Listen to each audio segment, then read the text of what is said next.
Today we're talking about why the INFJ reality break is a bliss in disguise.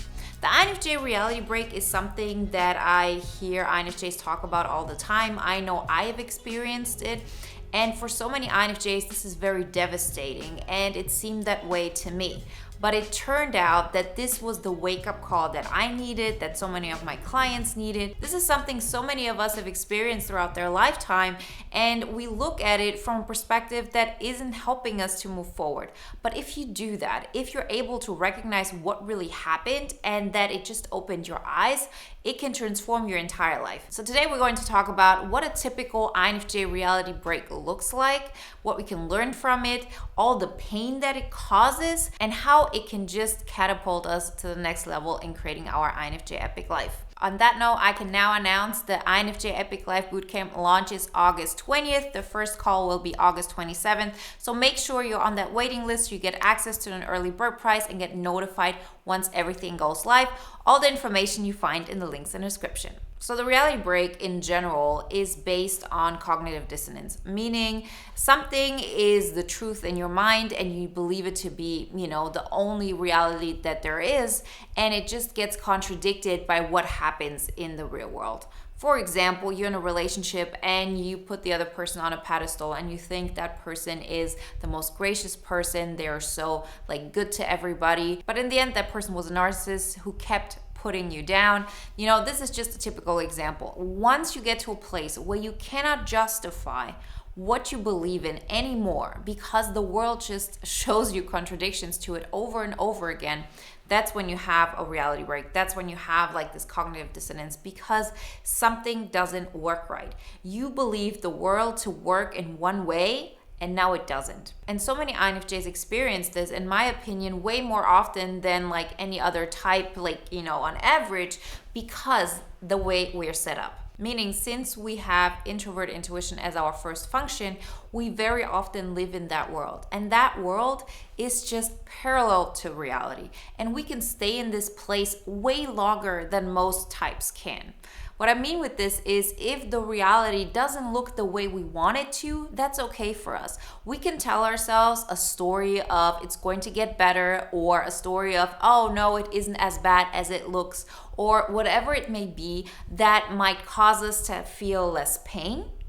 And therefore, we can stay in our intuitive mind and just, live this parallel life and sort of dissociate from reality, and everything is okay. But we can only do this for so long. See, with other types, they don't actually have the capacity to do that. They cannot distance themselves from reality to such an extent. So they much sooner get to a place where they have to face reality, where they have to face the pain. See, our mind is trying to protect us. Not just the INFJ, every mind. And so it will use everything in our capacity to keep us believing the truth that we already believe in. And we, just by chance, have the capacity to stay in this mindset of, no, I believe this to be true, although the world contradicts it. And this is actually a very good thing. This is the thing that's going to help you be a dreamer. This is why revolutions happen, because a person says, no, this is the truth I believe in, and no matter what's going on in the world, I'm going to keep this in my mind. The typical Martin Luther King speech, that everybody says is an INFJ, I have a dream. This is the reason why we can hold on to a dream that, doesn't seem like it's plausible all the way. But because we hold on to it, we actually turn reality around. We can continue to go on our path despite, obstacles, despite things happening that are not in our favor. So this is the good side of it. The bad side of this is that we also stay in situations that are not healthy for us, where people are not good to us, where, we're not moving forward in our career. Another example would be that you're at a job where you feel like, I just have to put in more work. I have to convince them that I really know my stuff, that I'm here committed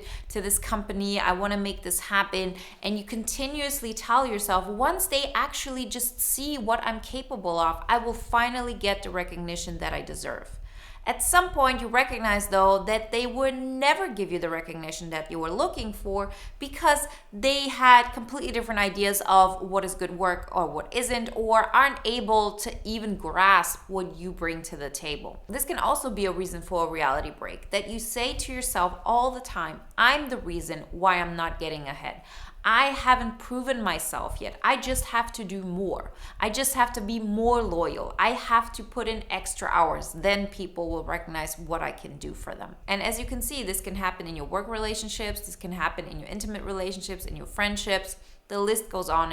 And it doesn't even have to be about people. It can also be that you say, oh, I'm going to stay in this environment and it's going to get better. Something external will happen that will turn everything around. We can do that because we're not facing reality. Because if we did, we would recognize, oh, okay, I actually don't like my job. I don't get the recognition that I'm looking for. It's time for me to move on. And a reality break is something that really forces you to look at these things. See, the way we work here and also throughout the program, so bootcamp and also the audio guide, we talk about this in detail. In the audio guide, for example, it's all about, okay, face reality in a way of what if it never got any better? What if this is the best it could be? How would you feel? Because it forces you to actually look at reality and not stay in this intuitive, introverted mind of yours that allows you to sort of, just dissociate. And when you do that, you cannot change anything about your life. And the frustration grows. And so it is like this path to a life that feels like out of your control, a life that doesn't feel fulfilling. And this is something you hear a lot of INFJs say, that their life is not fulfilling. And it's not just because, oh, we're dreamers and we don't fit into this world. It's also because once we distance ourselves from reality, we don't feel the pain. And if we don't feel the pain, we're not taking the steps. A reality break does exactly that. It forces you to look at your pain points. And that's why these reality breaks are so, incredibly painful. They're so traumatic because you tried everything in your power, subconsciously or consciously, to not look at it this way, to keep telling yourself the story that you kept telling yourself, because this keeps us sane. And once we have to face these harsh truths, we know, okay, I have to change something. Like that kind of pain, I don't want to feel anymore. I have to take more control over my life. Once I experienced this, I knew I never wanted to go through this again. This was really, really painful. And that's why I'm doing these videos. That's why I have my programs and all of that, because I want all of us to continuously take those steps to look at reality so we never have to let it get to a place where we have that reality break. Right? Because our subconscious knows that this is not good for us, and it will continuously do something until we wake up. First, it gives us a little nudge. Then, it really pushes us. The third step is it really takes a brick and puts it over our head. That's the kind of reality break I'm talking about. We're going to try to convince ourselves that our truth is the truth overall, that it works. And, reality will show us again and again, yes, that's true, or no, that's not true. And for the things that are out of our control, we're going to recognize, okay, this is not a place where I do have the power. See, you do have the power to say, I'm going to be an artist, or I'm going to be a successful musician, or whatever it may be, because this is in the locus of your control. I'm going to be somebody who's committed to continuously, putting my music out there, writing books, sharing my message, improving upon that, and so on and so forth. This is where you have control. What you don't have control over is that one person thinks you're a good musician, that one boss thinks that you're valuable to the company, that one person thinks, oh, you're such a good person and you're the best thing that could happen to them, and therefore they should be with you. Those are things we cannot control. And this is what causes those reality breaks most of the time. Because in our mind, this is so obvious. So we're going to try to push for it. And when this happens, it's an ego loss. It really breaks down everything that we believed in. And we start having a new image of ourselves. We really create a new identity. We create new dynamics with people because since we are different, our dynamics will be different, and we really look at life in a different way. For me, my reality break was a wake-up call like I had never experienced before. I didn't know I could handle it, but it was the best thing ever. My goal is to never experience this again because I take the steps, and hopefully most of you don't have to experience this neither because we're taking those continuous steps. And so we're directly going into a direction that is healthy for us. But if you do, you're going to survive it. If you've experienced this in the past, you have survived it. And if you're going through this right now, I can tell you, you will survive this. Because it's not like every person survives this all the time. That's not the case. And when I say survive, I mean you're not going to die from it. But for some people, it might really make them, lose faith in life altogether. It might make them lose any kind of ambition or drive for life. That's not how it is for INFJs. Because if we recognize, okay, this is a reality break, I have to change my identity and how I'm going to move forward in life, it always turns into this one direction, which is I'm going to go into my extroverted functions. I'm going to tap into SE. I'm going to tap into FE. I'm not going to be the silent observer any longer. I'm going to take up space in this world. And I'm going to do this by, voicing who I am, how I experience the world. And I'm going to voice it in any kind of way that I feel is correct for me and is in alignment with who I am. That's what FE is all about. Very often we think FE is all about creating harmony, specifically for INFJs. But this is just a way how we can use FE, to create harmony, to make people feel comfortable. But what it actually is, and specifically in our case, think about it, it's our second function, meaning it's our creative function. So the way we see the world, we express that through FE. And this is not just verbally. This is expressing yourself in the choices that you make, the way you live your life, the things you say, the things you wear, the interests that you have, the convictions you portray on a daily basis. That is FE. And for the longest time, we have gone the other way around, and we have gone to the other extreme, which is hollowing ourselves out, not expressing what we really believe, who we are, all our understandings of what is cool, what isn't, what is right, what is wrong, what brings us joy, what doesn't, because of all the things that are happening in society that contradict our own, understandings. Like the typical thing, the INFJ likes to spend a lot of time by themselves. And for the longest time, we felt like this is something that we have to be ashamed of. We find excuses why we don't want to hang out with people. We try to sound like, oh, we would love to hang out with you, when in the end, we never intended to do that. Once you get to a place where well, that's who I am. I need, some social interactions. And if I have those social interactions, I want them to be, deep, and I want them to be meaningful.